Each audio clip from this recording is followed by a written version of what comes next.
প্রিয় শিক্ষার্থীবৃন্দ, আশা করি সকলেই ভালো আছো। মাধ্যমিক পর্যায়ে নড়াইল জেলার অনলাইন স্কুলের পক্ষ থেকে তোমাদের সকলকে স্বাগত জানাই। আমি অলোক রঞ্জন পাল, সহকারী শিক্ষক গণিত, পার্বতী বিদ্যাপীঠ, নড়াইল। আজকে আমরা নবম দশম শ্রেণীর গণিত বিষয়ের চতুর্দশ অধ্যায় অর্থাৎ জ্যামিতিক অনুপাত, সমানুপাত এবং প্রতিসমতা, এই অধ্যায়ের আরও একটি গুরুত্বপূর্ণ জ্যামিতিক উপপাদ্য নিয়ে আলোচনা করব। আমরা ইতিপূর্বে 8টি পাঠে এ অধ্যায়ের অনেকগুলি উপপাদ্য এবং সেই উপপাদ্য সংশ্লিষ্ট অনুশীলনীতে যে জ্যামিতিক সমস্যাগুলি ছিল আমরা সেগুলি সমাধান করেছি। আশা করি সেগুলি তোমরা সকলেই অনুশীলন করেছ। আজকে আমরা যে উপপাদ্যটি আলোচনা করব, এখন তার সাধারণ নির্বাচন লিখে তার আলোকে আমরা চিত্র অঙ্কন করে প্রমাণের দিকে অগ্রসর হই। তোমরা সকলেই জানো যে সাধারণ নির্বাচন হলো উপপাদ্যের যে শর্তগুলি দেওয়া থাকে এবং সেই শর্তগুলিকে কাজে লাগিয়ে যে প্রমাণটি আমাদের করতে হয় সেইটি ভাষাগতভাবে বলে দেওয়া থাকে এবং সেই সাধারণ নির্বাচনের আলোকে আমরা জ্যামিতিক চিত্র অঙ্কন করে ধাপে ধাপে আমরা অগ্রসর হই। তাহলে সাধারণ নির্বাচনে যে কথাটি বলা হয়েছে আমরা সেইটি আগে লিখি। সবাই তোমরা মনোযোগের সঙ্গে খেয়াল করো। বলা হয়েছে দুটি ত্রিভুজ সদৃশ হলে তাদের ক্ষেত্রফল দ্বয়ের অনুপাত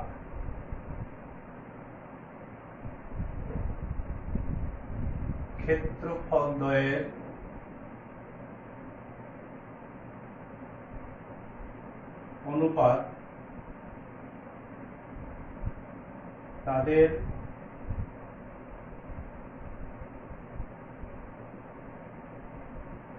যে কোনো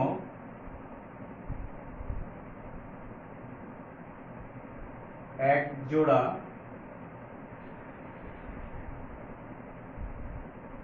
অনুরূপ বাহুর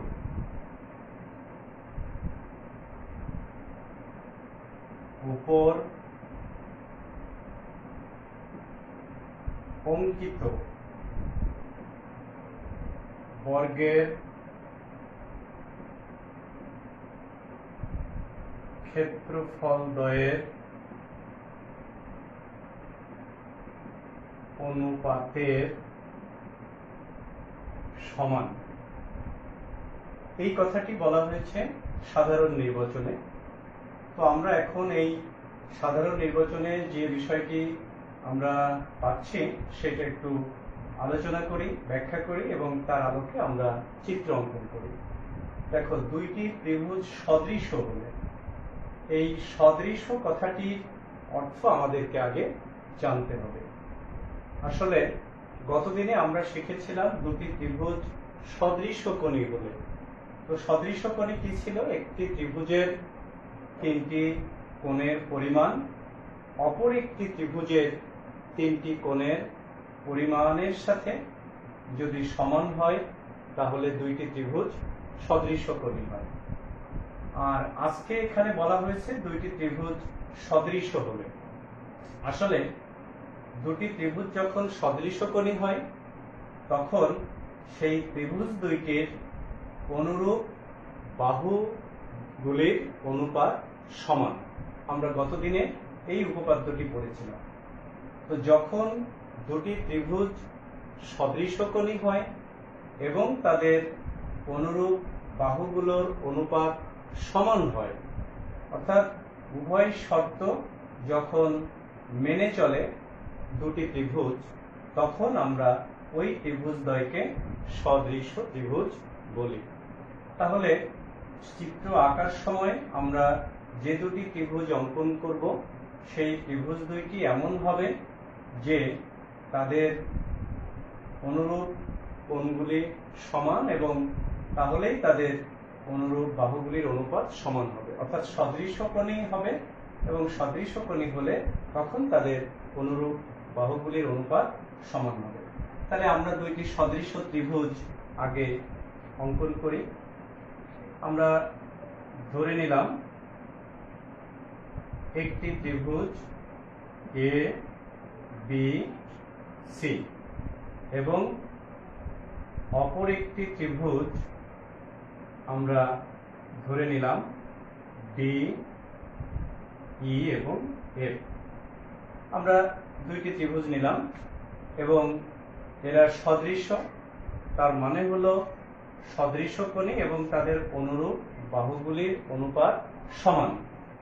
তাহলে এই ত্রিভুজের এ কোণের সাথে এই ত্রিভুজের ডি কোণ সমান, এই ত্রিভুজের বি কোণের সাথে ধরে নিলাম এই ত্রিভুজের ই কোণ সমান এবং এই ত্রিভুজের সি কোণের সাথে এই ত্রিভুজের এফ কোণ সমান।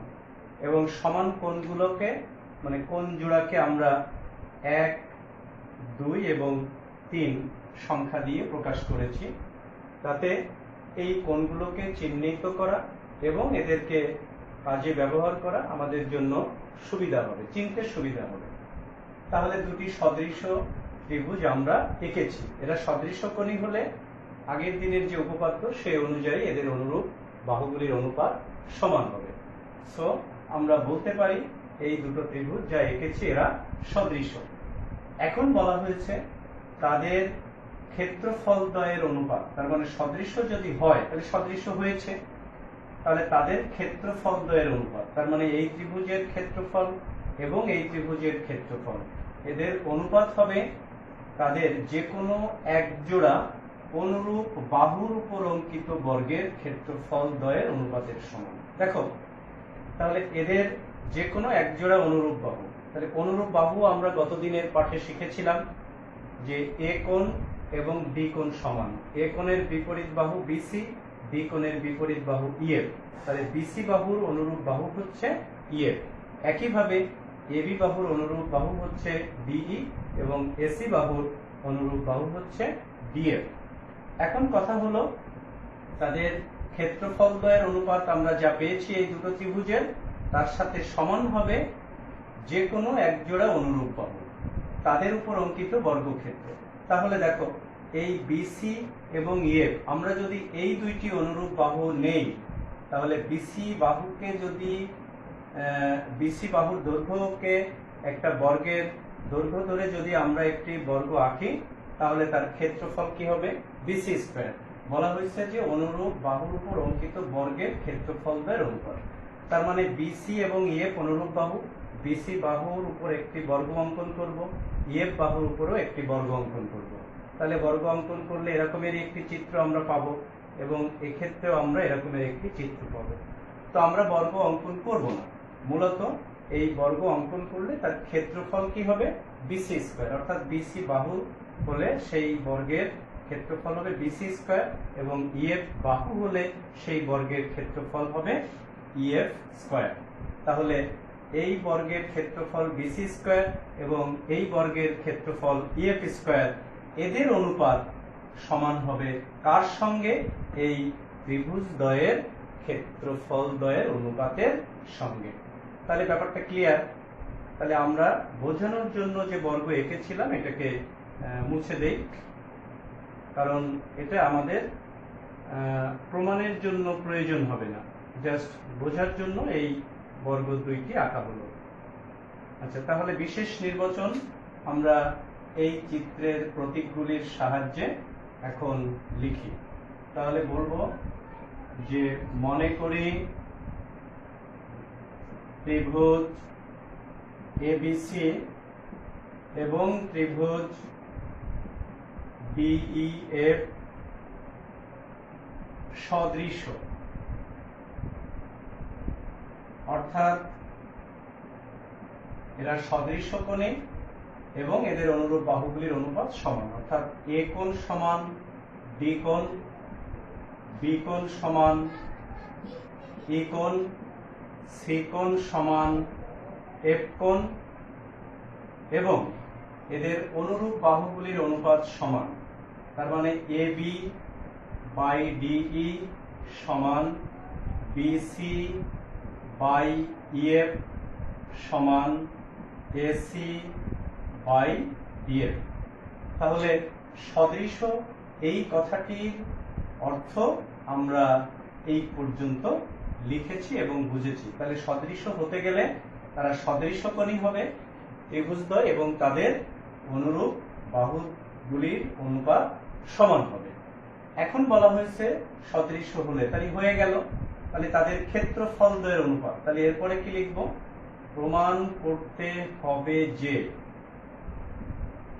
প্রমাণ করতে হবে যে ত্রিভুজ এবিসি এর ক্ষেত্রফল এবং ত্রিভুজ ডিইএফ এর ক্ষেত্রফল, এদের ক্ষেত্রফলদের অনুপাত তাদের যে কোনো এক জোড়া অনুরূপ বাহুর উপর অঙ্কিত বর্গের ক্ষেত্রফলদের অনুপাত। তাহলে আমরা এক জোড়া অনুরূপ বাহু নিয়েছিলাম বিসি এবং ইএফ, তাহলে তাদের উপর অঙ্কিত বর্গক্ষেত্রের ক্ষেত্রফল দ্বয়ের অনুপাত হচ্ছে BC square by EF square.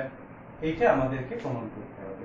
এখন তোমরা হয়তো মনে মনে ভাবছো যে স্যার, আমি বিসি এবং ইএফ এই দুইটা অনুরূপ বাহুর পরিবর্তে অন্য অনুরূপ বাহু যুগল তো নিতে পারি। হ্যাঁ, নেওয়া যেতে পারে। আমি এ বি এবং ডিই এই দুইটি অনুরূপ বাহু যদি নেই, তাহলে প্রমাণ করতে হবে এটা বাই এটা সমান A B square by D square. এবং একইভাবে যদি কেউ এসি এবং বিএফ এই দুইটি অনুরূপ বাহু যুগল নেয়, তাহলে তাকে প্রমাণ করতে হবে এবিসি ত্রিভুজ বাই ডিইএফ সমান AC square by DF square. আমরা যে কোনো অনুরূপ বাহু যুগল নিতে পারি। তো আমরা যে চিত্রটি এঁকেছি, আমরা ভূমি বিসি এবং ইএফ এই দুইটাকে নিচে নিয়েছি ভূমি হিসাবে, এবং তার থেকে লম্ব এঁকে আমরা এই প্রমাণটি করব। যদি কেউ A B square by D square নিতে চাও, হ্যাঁ নেওয়া যাবে। তখন সি বিন্দু থেকে এর উপর লম্ব আঁকতে হবে, এফ বিন্দু থেকে এর উপর লম্ব আঁকতে হবে। কেউ যদি AC square by DF square এইটা নিতে চাও, তাহলে বি বিন্দু থেকে এই বাহুর উপরে লম্ব এঁকে এ বিন্দু থেকে ডিএফ বাহুর উপর লম্ব এঁকে এটা প্রমাণ করা সম্ভব হবে। তাহলে আমরা অঙ্কনে যাব, বিশেষ নির্বাচন এখানে শেষ হলো। তাহলে প্রমাণ করতে হবে এদের ক্ষেত্রফল দ্বয়ের অনুপাত, তাদের অনুরূপ বাহু যুগল আমরা বিসি এবং ইএফ নিয়েছি, তাদের উপর অঙ্কিত বর্গের ক্ষেত্রফল দ্বয়ের অনুপাত, অর্থাৎ এদের বর্গের স্কয়ার তাদের অনুপাতের সমান, এটা প্রমাণ করতে হবে। তাহলে বিশেষ নির্বাচন শেষ। আশা করি তোমরা বুঝতে পেরেছো। এখন অঙ্কন। অঙ্কন হচ্ছে কোনো জ্যামিতিক চিত্রের সাহায্যে আমরা যা পাচ্ছি, যদি এটাকে কাজে লাগিয়ে প্রমাণ সম্পন্ন করা সম্ভব না হয়, তাহলে বাড়তি কিছু অঙ্কন করে নিতে পারি। তো এক্ষেত্রে আমাদের একটু বাড়তি অঙ্কন করে নিতে হবে। সেই অঙ্কনটি হলো, এ শীর্ষ থেকে ভূমি বিসি এর উপরে একটি লম্ব অঙ্কন করব, আমরা এটা ধরলাম এপি। একইভাবে ডি শীর্ষ থেকে ভূমি ইএফ এর উপর একটি লম্ব অঙ্কন করলাম, এইটার নাম দিলাম ডিকিউ। তার মানে দুইটি লম্ব শীর্ষ থেকে ভূমির উপরে আঁকা হয়েছে। তাহলে আমরা এবার অঙ্কন লিখি। এ শীর্ষ হতে ভূমি বিসি এর উপর এপি ও ডি শীর্ষ হতে ভূমি ইএফ এর উপর ডিকিউ লম্ব আঁকি। এই পর্যন্তই অঙ্কন। তাহলে অঙ্কনটাও আশা করি সকলেই বুঝেছ। তাহলে আমরা এবার সর্বশেষ ধাপ অর্থাৎ প্রমাণে যাব। তো প্রমাণে যাওয়ার জন্য আমরা উপরে জায়গা করে নিলাম। এবার প্রমাণ। খেয়াল করো সবাই, খুবই সহজ কাজ। আগে যা যা শিখেছি সেগুলিকে কাজে লাগাতে হবে মূলত এখানে। তো আমাদেরকে প্রমাণ করতে হবে এই ত্রিভুজের ক্ষেত্রফল এবং এই ত্রিভুজের ক্ষেত্রফলদ্বয়ের অনুপাত। তাহলে ক্ষেত্রফলদ্বয়ের অনুপাত যখন আমাদের লাগবে, তাহলে এই ত্রিভুজের ক্ষেত্রফল এবং এই ত্রিভুজের ক্ষেত্রফল নির্ণয় করব। অর্থাৎ ত্রিভুজ ক্ষেত্র এবিসি এর ক্ষেত্রফল ভাগ ত্রিভুজ ক্ষেত্র ডিইএফ এর ক্ষেত্রফল। আমরা সকলেই জানি ত্রিভুজের ক্ষেত্রফল হলো হাফ গুণ ভূমি গুণ উচ্চতা। তাহলে এই ত্রিভুজের ক্ষেত্রে ভূমি হলো বিসি এবং উচ্চতা মানে হচ্ছে ভূমির শীর্ষ থেকে ভূমির উপর অঙ্কিত লম্ব অর্থাৎ এপি, এবং এই ত্রিভুজের ক্ষেত্রে ভূমি হলো ইএফ এবং শীর্ষ থেকে ভূমির উপর অঙ্কিত লম্ব হলো ডিকিউ। তাহলে আমরা এদের ক্ষেত্রফলদের অনুপাত এটা পেলাম এবং হাফ কাটা যাচ্ছে।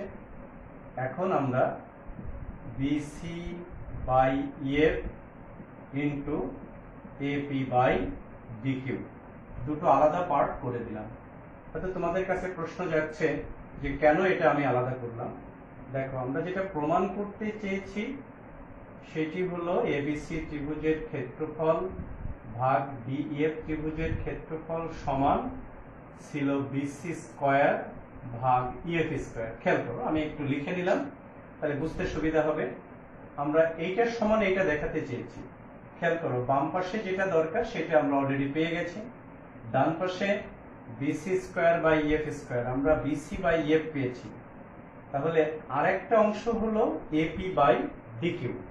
যদি আমরা এপি বাই ডিকিউ এইটার সমান বিসি বাই ইএফ দেখাতে পারি, তাহলে এপি বাই ডিকিউ এর স্থলে বিসি বাই ইএফ যদি বসায় দিই, তাহলে এই দুটো গুণ করলে BC square by EF square পাওয়া যাবে। তাহলে আমাদের এখন উদ্দেশ্য হলো এপি বাই ডিকিউ এইটা সমান কিভাবে বিসি বাই ইএফ আমরা প্রমাণ করতে পারি। এইটা প্রমাণ করবার জন্য আমরা যে ত্রিভুজ উপপাদ্যটি গত দিনে শিখেছিলাম গত পাঠে, সেটি হচ্ছে দুটি ত্রিভুজ যদি সদৃশকোণী হয় তাহলে তাদের অনুরূপ বাহুগুলির অনুপাত সমান। তাহলে দেখো, এখান থেকে আমরা কাজের সুবিধার্থে ডান পাশের এই অংশটা এবং এই চিত্রের ডান পাশের এই অংশটা মুছে দিলাম।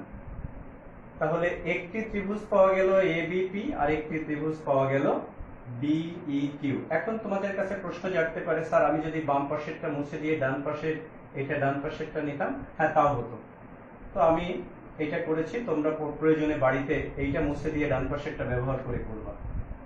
তো এখন ত্রিভুজ এবিপি এবং ত্রিভুজ ডিইকিউ এর দেখো বি কোণ সমান ই কোণ। এটা কেন? কারণ ওই যে বিশেষ নির্বাচনে শর্তে বলে দেওয়া হয়েছিল যে ত্রিভুজদ্বয় সদৃশ, তখন এই 2 নম্বর কোণ এবং এই 2 নম্বর কোণ সমান হয়েছিল, নিশ্চয়ই মনে আছে। আর অঙ্কন অনুসারে এইটা সমকোণ এবং এটাও সমকোণ, যেহেতু লম্ব এঁকেছি। তাহলে এই ত্রিভুজের ক্ষেত্রে এপি বি কোণ এবং এই ত্রিভুজের ক্ষেত্রে ডিকিউ ই কোণ সমান, কারণ এরা উভয়ই সমকোণ বলে। তাহলে এই ত্রিভুজের এইটা এই ত্রিভুজের এই কোণ সমান, এই ত্রিভুজের এই কোণ এই ত্রিভুজের এই কোণ সমান। তাহলে দুটো কোণ যখন সমান হয় তাহলে নিশ্চয়ই এই ত্রিভুজের এই কোণ এবং এই ত্রিভুজের এই কোণ সমান হবে, কারণ একটা ত্রিভুজের তিনটি কোণের যোগফল সর্বদাই 180 ডিগ্রি। তাহলে এই দুটোর যোগফল যা হবে এই দুটোর যোগফলও তাই হবে, যেহেতু এরা সমান। সুতরাং এই দুইটি কোণের যোগফল আর এই দুইটি কোণের যোগফল সমান হওয়ার কারণে এর তৃতীয় কোণের মান এবং এর তৃতীয় কোণ এটার মান অবশ্যই সমান হবে। তাহলে আমরা এখানে লিখে দিব যে অবশিষ্ট কোণ বিএপি সমান অবশিষ্ট কোণ ডিইডিকিউ। তাহলে এই ত্রিভুজের 3টি কোণ এই ত্রিভুজের 3টি কোণের সমান হয়েছে। তাহলে ত্রিভুজদ্বয় সদৃশকোণী, সুতরাং ত্রিভুজ এবিপি এবং ত্রিভুজ ডিইকিউ এরা সদৃশকোণী। তাহলে এদের অনুরূপ বাহুগুলির অনুপাত নিশ্চয়ই সমান হবে। সুতরাং এদের এই সমকোণের বিপরীত বাহু এবি, এই সমকোণের বিপরীত বাহু ডি, তাহলে এবি এর অনুরূপ বাহু হচ্ছে ডি। তাহলে এবি বাই ডিই সমান এই 2 নম্বর কোণের অর্থাৎ বি কোণের বিপরীত বাহু এপি, এই 2 নম্বর অর্থাৎ ই কোণের বিপরীত বাহু ডিকিউ। তাহলে এপি এর অনুরূপ বাহু হচ্ছে ডিকিউ। তাহলে এপি বাই ডিকিউ এটা আমরা পেয়ে গেলাম। এখন মূল যে দুটো ত্রিভুজ ছিল আমরা যেটাকে মুছে দিয়েছিলাম সেটাকে আবার এঁকে দিলাম। এটাও মুছে দিয়েছিলাম, আবার এটাকে এঁকে দিলাম। এটা 3 নম্বর কোণ। এখন দেখো মূল ত্রিভুজ দুটো তো নিজেরা সদৃশকোণী ছিল এবং তাদের অনুরূপ বাহুগুলির অনুপাত সমান ছিল, আমরা বিশেষ নির্বাচনে লিখে দিয়েছিলাম। তাহলে এখন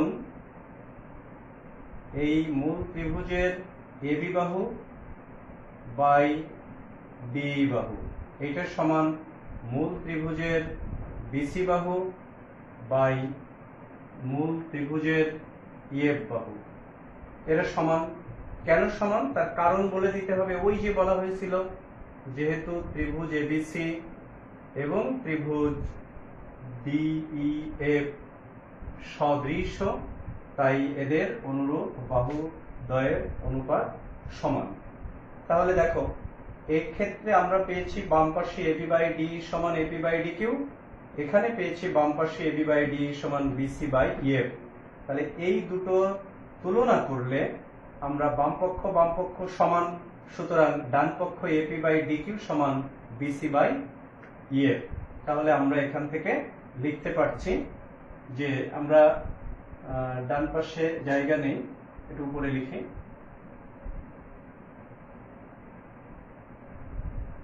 খেয়াল করো সবাই। তাহলে এই ক্ষেত্রে আমরা এই দুটো সম্পর্ককে তুলনা করে পাচ্ছি।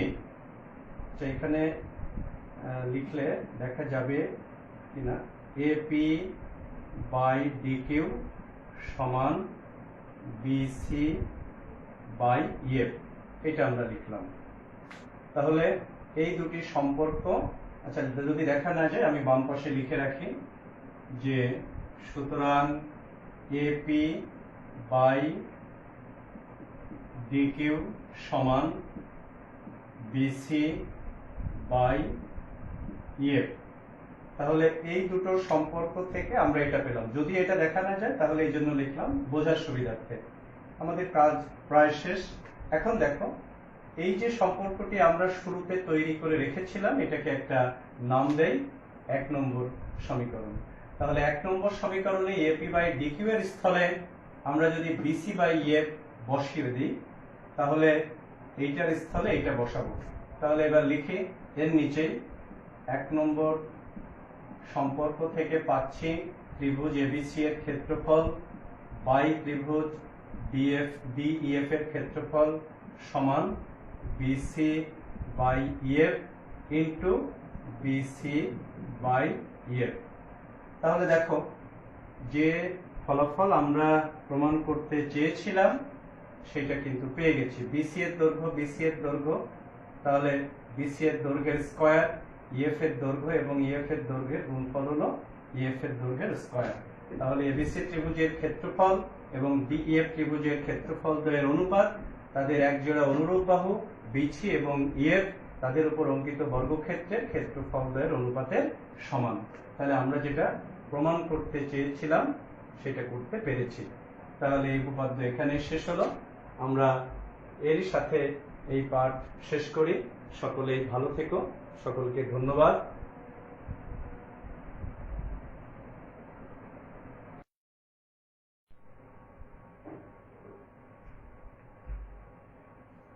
আমরা এই পাঠের সাথে এই পাঠের যে উপপাদ্য সেই উপপাদ্য সংশ্লিষ্ট একটি জ্যামিতিক সমস্যার সমাধান করে এই উপপাদ্যটির প্রয়োগ সম্পর্কে একটু আলোচনা করি।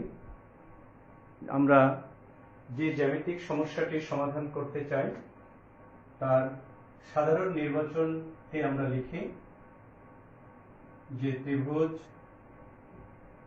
এবিসি এর এবি ও এসি বাহুর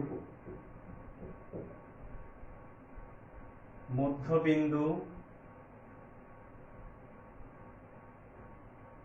যথাক্রমে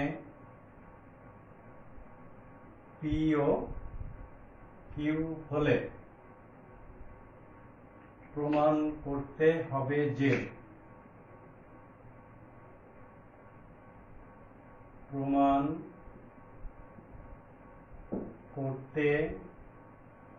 যে ত্রিভুজ ক্ষেত্র এপি কিউ এর ক্ষেত্রফল সমান ত্রিভুজ ক্ষেত্র এবিসি এর ক্ষেত্রফলের 4/1 তাহলে এই সমস্যাটি বা জ্যামিতিক সমস্যাটি আমরা যে উপপাদ্যটি মাত্র শিখলাম সেই উপপাদ্যটি প্রয়োগ এখানে ঘটাতে হবে। তাহলে আবার একটু বলি, একটা নির্দিষ্ট ত্রিভুজ এবিসি বলা হয়েছে, তার দুইটি বাহু এবি এবং এসি, এদের মধ্যবিন্দু যথাক্রমে পি এবং কিউ। আর তাহলে প্রমাণ করতে হবে এপি কিউ ত্রিভুজের ক্ষেত্রফল এবিসি ত্রিভুজের ক্ষেত্রফলের 4/1। তো আমরা এই তথ্যের আলোকে একটা চিত্র অঙ্কন করি। তাহলে এবিসি একটি ত্রিভুজ আমরা নিলাম, এবি বাহুর মধ্যবিন্দু পি এবং এসি বাহুর মধ্যবিন্দু কিউ নিলাম। তাহলে পি এবং কিউ বিন্দু যোগ করা হলো, কারণ যোগ না করলে তো আমরা এপি কিউ ত্রিভুজ পাচ্ছি না। তাহলে এটি হলো সাধারণ নির্বাচনের আলোকে চিত্র। এখন দেখো, বিশেষ নির্বাচনে কিন্তু এই কথাগুলি শুধু বলতে হবে, বাড়তি একটু কথা, তা হচ্ছে যে পি এবং কিউ এই বিন্দু দুটি যোগ করি। তাহলে এটা তোমরা নিঃসন্দেহে সবাই লিখতে পারবে, তবু আমি একটু বলে দিচ্ছি। এবিসি ত্রিভুজের এবি এবং এসি, মানে বিশেষ নির্বাচনে যেটা লিখতে হবে, এবিসি ত্রিভুজের এবি এবং এসি বাহুর মধ্যবিন্দু যথাক্রমে পি ও কিউ। শুধু এই কথাটির পরিবর্তে পদে লিখতে হবে যে পি কমা কিউ যোগ করা হলো। প্রমাণ করতে হবে যে তারপরে যে ত্রিভুজ এপি কিউ এর ক্ষেত্রফল ত্রিভুজ এবিসি এর ক্ষেত্রফলের 4/1। এখানে আমাদের বাড়তি কোনো অঙ্কনের প্রয়োজন নেই, আমরা সরাসরি প্রমাণে চলে যেতে পারবো। তোমরা হয়তো এই উপপাদ্যটি বা এই জ্যামিতিটি অন্যভাবে প্রমাণ করতে শিখেছো কেউ কেউ, সেক্ষেত্রে হয়তো বিকিউ এবং পিসি যোগ করে অন্য পদ্ধতি। আমি চাই যে উপপাদ্যটি আমরা এখন শিখেছি সেই উপপাদ্যটির প্রয়োগ আমরা এই জ্যামিতিক প্রমাণের ক্ষেত্রে কিভাবে করতে পারি সেটা দেখি। তাহলে এবার আমরা প্রমাণে যাই। প্রমাণে যাওয়ার আগে জায়গা করে নিলাম। প্রমাণটা খুব সহজ এবং খুব পরিচিত একটি উপপাদ্যের প্রয়োগ এখানে আমরা ঘটাবো। যে উপপাদ্যটি তোমরা রেখাকোণ ত্রিভুজ অধ্যায়ে 9ম শ্রেণীতে পড়েছ, যে কোনো একটি ত্রিভুজের যে কোনো দুই বাহুর মধ্যবিন্দুর সংযোজক রেখাংশ তৃতীয় বাহুর সমান্তরাল এবং তৃতীয় বাহুর দৈর্ঘ্যের অর্ধেক। তো সেই উপপাদ্যটি আমরা এখানে প্রয়োগ করতে চাই। তাহলে ত্রিভুজ এবিসি এর এবি ও এসি বাহুর মধ্যবিন্দু যথাক্রমে পি ও কিউ। তাহলে পি কিউ যখন যোগ করেছি, সুতরাং এই উপপাদ্যের প্রয়োগ আমরা যদি ঘটাই, তাহলে পি কিউ সমান হাফ বিসি ও পি কিউ সমান্তরাল বিসি। নিশ্চয়ই তোমরা এটা জানো, কারণ এই উপপাদ্য পড়েনি এমন কেউ বোধহয় নেই, সবাই জানো। এখন এইটা এবং এটা যেহেতু সমান্তরাল, তাহলে এই কোণ এবং এই কোণ অনুরূপ কোণ বলে সমান আমরা বলতে পারি। আমরা 1 নম্বর নাম দিলাম, এই কোণ দুইটাকে 2 নম্বর কোণ হিসেবে চিহ্নিত করলাম। তাহলে এটা সমান্তরাল হওয়া এবং এটা ছেদক হওয়া এই কোণ অনুরূপ কোণ বলে সমান, এবং এই কোণ অনুরূপ কোণ বলে সমান। তাহলে দুইটা ত্রিভুজ এখান থেকে পাচ্ছি আমরা, ত্রিভুজ এপিকিউ এবং মূল ত্রিভুজ এবিসি এর, দেখো দুটো ত্রিভুজেরই এ কোণ কিন্তু সাধারণ কোণ, কারণ এই কোণটা এই ছোট ত্রিভুজেরও কোণ এবং এবিসি ত্রিভুজেরও কোণ। তাহলে এখানে আমরা লিখে দিব যে এটা হলো সাধারণ কোণ, এবং এপিকিউ কোণ এইটা সমান এবিসি কোণ, যেহেতু পিকিউ সমান্তরাল বিসি তাই অনুরূপ কোণ বলে এরা সমান। এখন তোমরা লিখে রাখো, পরবর্তীতে বুঝতে সুবিধা হবে। ঠিক একইভাবে এ কিউ পি কোণ এইটা সমান এসিবি কোণ, ওই একই কারণে অনুরূপ কোণ বলে। তাহলে এই দুটো ত্রিভুজ কি সদৃশ্য কোণী, তাহলে ত্রিভুজ এপিকিউ এবং ত্রিভুজ এবিসি এরা সদৃশ্য কোণী। তাহলে সদৃশ্য কোণী হলে এদের অনুরূপ বাহুগুলোর অনুপাত সমান হবে, অর্থাৎ সদৃশ্য। তাই এরা সদৃশ্য কোণী এবং তাই সদৃশ্য।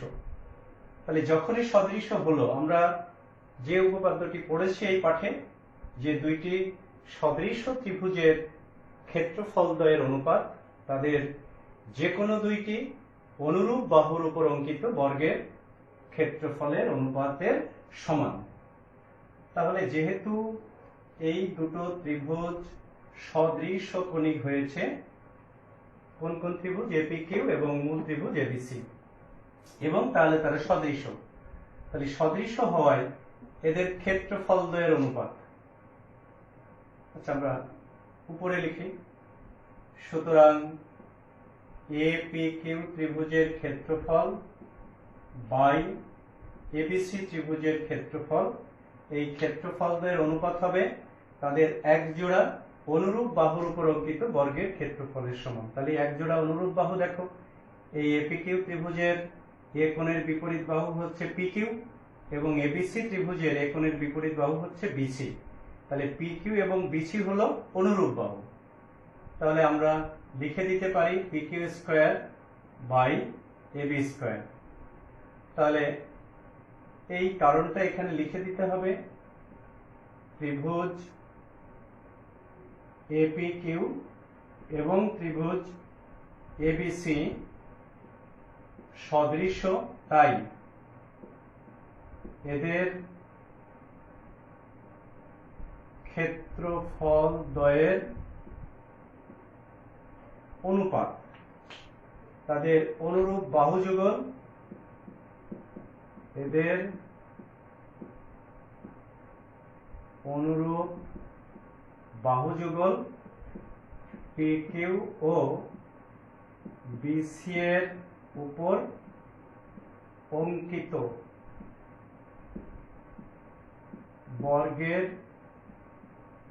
অনুপাতের সমান। তোমাদের এটা পরীক্ষার খাতায় না লিখলেও চলবে, কারণ তোমরা এটা প্রয়োগ করেছো, জানো তাই প্রয়োগ করেছো, এটা বোঝার সুবিধার্থে আমি তোমাদেরকে লিখে দিলাম। এখন একদম শুরুতে আমরা কি পেয়েছিলাম, পিকিউ সমান হাফ বিসি। তাহলে পিকিউ এর স্থলে যদি আমি হাফ বিসি লিখি, তাহলে এটা স্কয়ার ভাগ বিসি স্কয়ার, তাহলে এটাকে স্কয়ার করলে 1/4, আর এখানে বিসি এর দৈর্ঘ্যের স্কয়ার, বিসি এর দৈর্ঘ্যের স্কয়ার, তাহলে কি পাওয়া গেল 1/4। এখন এপিকিউ ত্রিভুজের ক্ষেত্রফল বাই এটার সমান 1/4, সো এপিকিউ ত্রিভুজের ক্ষেত্রফল সমান আর গুণন করলে এটার সমান এবিসি ত্রিভুজের ক্ষেত্রফলের 4/1 তাহলে আমরা যে উপপাদ্যটি এই পাঠে শিখেছি সেই উপপাদ্যটিকে আমরা এই প্রমাণের ক্ষেত্রে ব্যবহার করেছি, অর্থাৎ উপপাদ্যের প্রয়োগ করতে পেরেছি। তাহলে এই প্রয়োগের সাথেই আমরা এই পাঠ শেষ করি। সকলেই ভালো থেকো, সকলকে ধন্যবাদ।